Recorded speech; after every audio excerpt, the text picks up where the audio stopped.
Distinguished participants, ladies and gentlemen, first of all, a correction.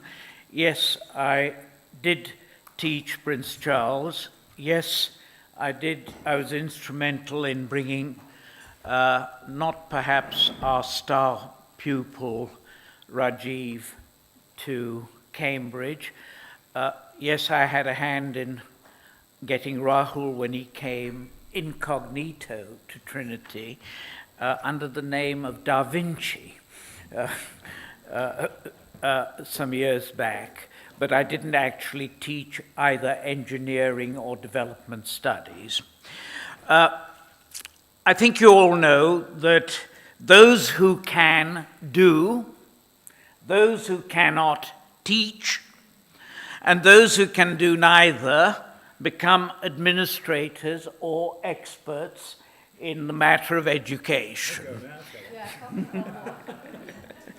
I thank Rakesh for inviting me, and my credentials lie somewhere in between. I'm a historian of modern India and of imperialism, nationalism and imperialism in their interplay, and for about a quarter of a century after that ill-considered rise in fees in the early 80s, which made it extremely difficult for students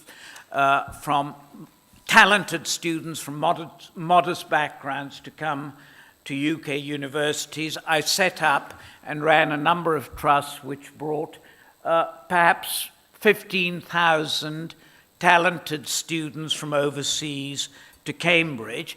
And frankly, it was that infusion of talent that has enabled Cambridge, little university in that low-lying region called East Anglia, to punch above its weight and still regard itself sometimes number one, if not close to number one on the world stage. Now, all of you, including our panel, will know the conventional wisdom about this educational relationship between the UK. The UK, as you all know, very much a shadow of its former self. Decline, falls of empires, revival, modest of the economy. A shadow, as I said, of its former self, but still having a number of remarkable assets, and that is, above all, the English language, the lingua franca of the world. Now, 1.6 billion people wanting to learn it. That's number one. Secondly, it's universities, a mixed bunch, some better than the others, some really poor things, but nonetheless all paid up members of University Inc.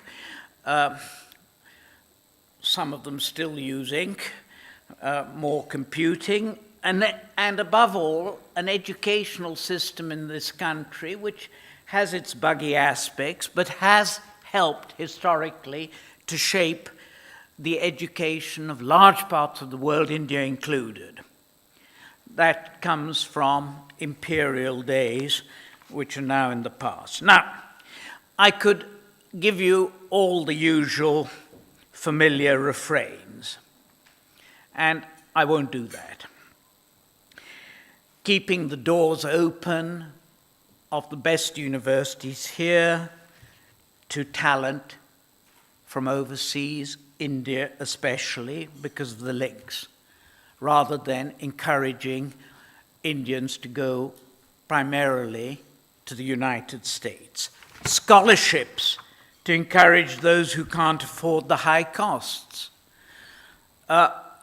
Just consider the idiocies of successive governments here in ending, for example, the ORS awards, which was a government scheme which paid the difference between higher overseas fees and lower domestic rate for talented 800 or so talented doctoral students, ended by government saying, now the money is coming in, we don't need to bother with this. The follies of the visa system, the myopia of the immigration rules, parents will have to pay £3,000 bonds, there may be virginity tests, maybe you have to prove that you aren't a virgin to come to university, because certainly you lose it once you get there, and the failure to give the brightest of those students who come here an opportunity to stay on and inject something into the economy here, as well as to build up the partnership. I could catalogue also all the usual opportunities, which the British Council, the universities here, pay sometimes lip service to and sometimes actually do something about, which is opening up schools in India, opening up campuses there, so that some of the gifts that come to India come either from abroad, as well as some of the idiosyncrasies of the educational system there, which are very much an imperial legacy. Then all the business of selling internationally recognized qualifications. That's important. I'll come to that in a moment. A-levels, IB, international baccalaureates, joint degrees, rushing, dare I say it, rather like the soon-to-be extinct vultures in India that were accidentally killed by using a drug to ease the suffering of the huge cattle population, this diflenac, I think, which has killed India's vultures, much to the cost of our Parsi population. But educationalists, all of us coming in like vultures to batten on, I won't say the rotting carcasses of the Indian educational system, but you might think that there's a huge increase in the demand from the famously growing Indian middle classes, hunger for improvement, hunger for education, and people see here economic opportunity. Instead, I want to draw your attention in whatever time remains. 2 minutes. 2 minutes. 2 minutes Yep. remain. Yep. Goodness, time passes Yes. quickly when you're having fun. To another set of opportunities which are potentially game-changing.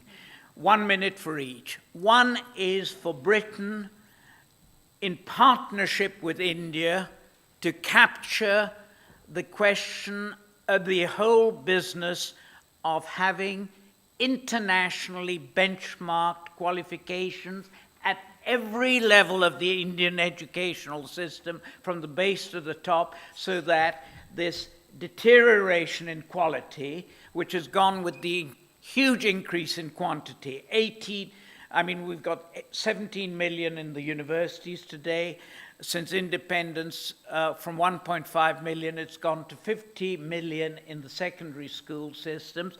But with the increase in quantity, there has been a very patchy development. Secondly, it is to address the base with something we're developing in Cambridge in our trust, which I think will be game-changing, which is matching the educational needs of today by bringing Jurassic Park technology, teaching face-to-face in little classrooms, bringing technology to aid the dispersal of education at the base in a commercially viable and financially self-sustaining way. We don't have time to hear how this is to be done, but maybe in questions and answers I will be able to suggest to you.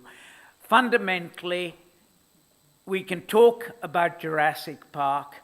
We need to get out of it and see this whole question of the educational relationship, which I've spent my life in fostering, in a new way, rather than according to the tired old conventional wisdom.